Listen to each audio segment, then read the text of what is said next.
Sebuah kalimat menampar saya kemarin dalam diskusi dengan beberapa sahabat di bilangan Jakarta Timur ditemani gerimis. Hari itu, kalimatnya adalah percuma nih kayaknya si bosman bisnis membangun digitalisasi untuk UKM. Karena kayaknya saat ini pendukung investasi arahnya bukan ke masa depan digital, tapi mundur ke masa lalu non-digital. Kepala saya bingung arah pertanyaannya, namun dia meneruskan kalimatnya selaku peneliti ekonomi. Kita semua tahu bahwa 10 tahun dari sekarang atau tahun 2030 ke atas, di mana 80% produk di dunia akan dikuasai oleh UKM yang go global dan go digital. Perusahaan besar akan semakin mahal biaya overheadnya, sehingga untuk mutu yang sama, barang hasil usaha UKM akan lebih murah, lebih handal, dan jadi pilihan masyarakat. Dia melanjutkan monolognya. Sementara Anda, bosman, fokusnya sudah ke sana, membangun banyak platform. Tapi sekali lagi, arah dukungan infrastruktur investasi nasional dan pemerintah tidak sama sekali mendukung banyak digital. Kasian deh lu,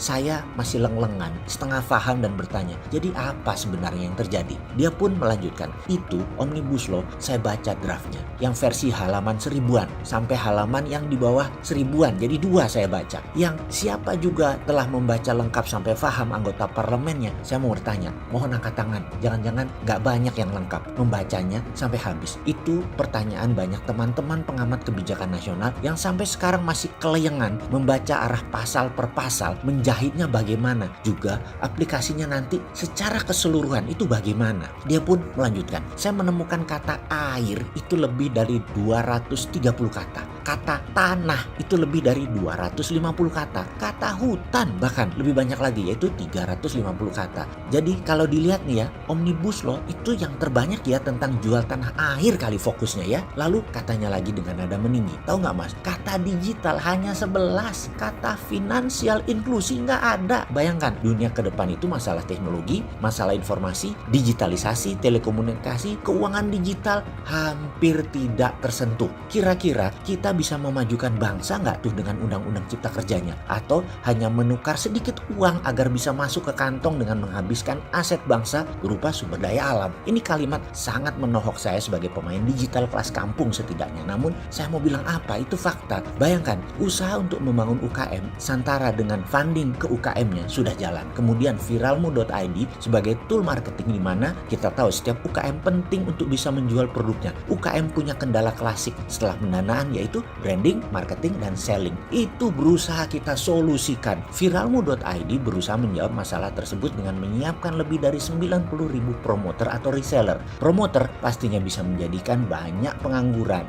Ahli status sosmed mendapatkan income sampingan dengan memviralkan produk UKM dan mereka dapat komisi. Target tutup tahun 2020 ini adalah 500.000 promoter yang akan membantu memviralkan produk UKM di viralmu.id. Bener deh, untuk dunia bisnis digital menjalankan bisnis tidak gampang. Banyak kendala teknis, database lah, server lah, koneksi internet lah, user experience, mahalnya SDM, sedikitnya SDM yang loyal, sedikitnya pilihan SDM yang militan dan kreatif, lalu tidak didukung lagi oleh infrastruktur birokrasi. Lengkap deh penderitaan pemain digital. Apa efek diskusi tersebut? Diskusi kemarin masuk ke pikiran saya sampai tembus ke hati saya, masih membekas hingga malam harinya, bahkan sampai pagi harinya. Merasa susah benar berjuang membangun ekonomi kerakyatan itu. Internet digital adalah demokratisasi bisnis atau membebaskan pasar. Namun banyak regulasi hadir membatasi gerak pasar bebas menjadi pasar terarah. Arahnya terbanyak adalah tanah, air, hutan, digital dianaktirikan. Sementara